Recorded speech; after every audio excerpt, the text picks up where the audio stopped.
We're back at the mill this week, and honestly, I have no idea what I'm doing in this episode. I didn't really have any plans. I've been so busy building the house and working on the, just getting ready for deer season, and that's when we put most of our meat on the table. So, yeah, it's, I don't know. Let's see what we can get into today. I'll show you what I made last week.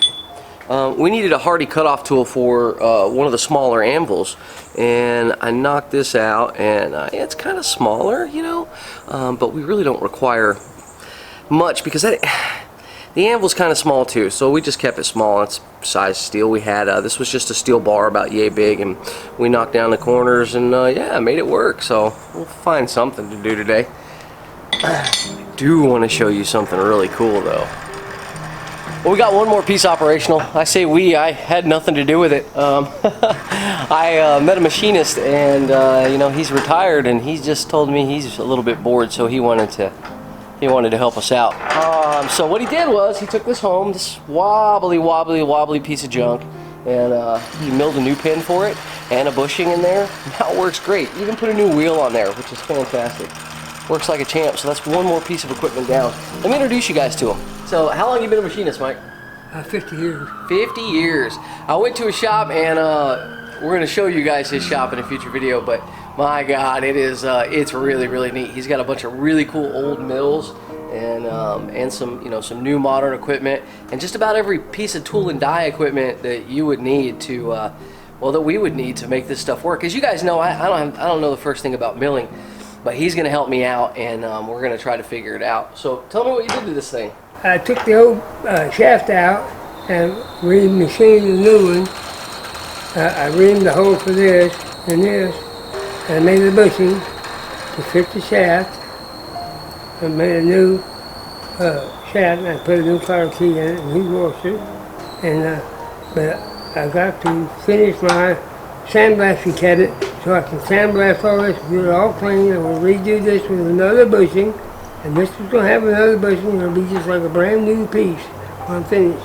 Okay, so you still want to put bushings in the top too, then? Yes. Yeah, and I mean they're nowhere near as bad as that bottom one was, man. That bottom one was bad. No, it was bad. Yeah, I mean all it would do was scream. We're very excited to have help with this. We're going to be able to install bearings now, which is great.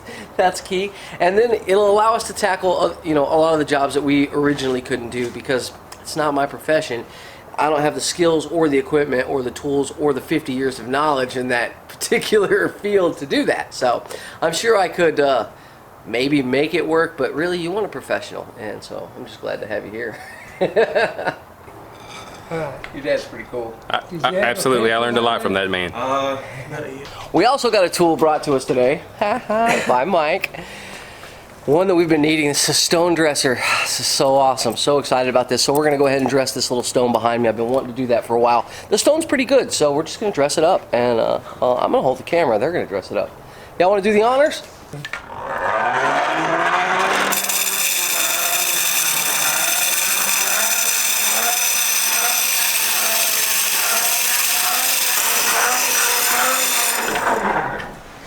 That's it. It's flat. That was fast. I thought I was going to have more time to video. That works great. And oh my gosh, it feels so much more abrasive too. Oh yeah, it cleans it out. Yeah, that is amazing. I mean, that was so fast. That's so flat too. Yeah. Look at that. It's beautiful. It's amazing how much better that cuts. I mean, that's just so much better. Fantastic. It's a totally different beast now that stone's clean. It's amazing how well that works. It's so great, man. I'm very happy about that. And he even brought us some refills. So we just made this handle just to suffice for a little while. What I did is we had a piece that had been hot forged, and what I ended up doing was grinding that down, and we used a die set to put threads on it, so that way the handle's removable, so if it ever does crack, we could refinish it.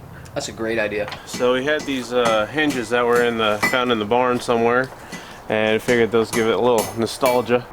So I put some lag bolts in there. And then before I had to do that, I actually had to redo this window here because it was wedged in. I had to shave it a 1/4 inch, that way it's got play so it'll open and close. Cool.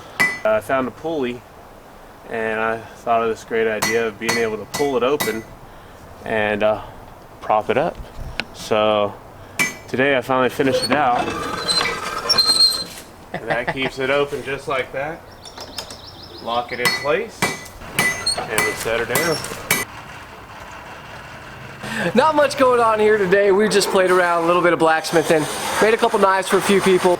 So man, I like that window setup though. We get a little cross breeze in there. That was fantastic, and we had a really big turnout today. A lot of people came to the museum. So guys, deer season's coming up. Opening season's next weekend. We're gonna bring you guys, hopefully, a pretty awesome video. Maybe a combination hog hunt, deer hunt. Huh? We could make some arrowheads. Yeah, that'd be really cool. I guess they want me to make my own arrowheads now. I'm gonna forge a bow, hand forged steel bow, and I'll kill an ox. You're gonna hunt with a spear? Okay. And what are you gonna hunt with? Your teeth? Just slingshot. Slingshot. Slingshot. Yeah. No, you gotta go modern.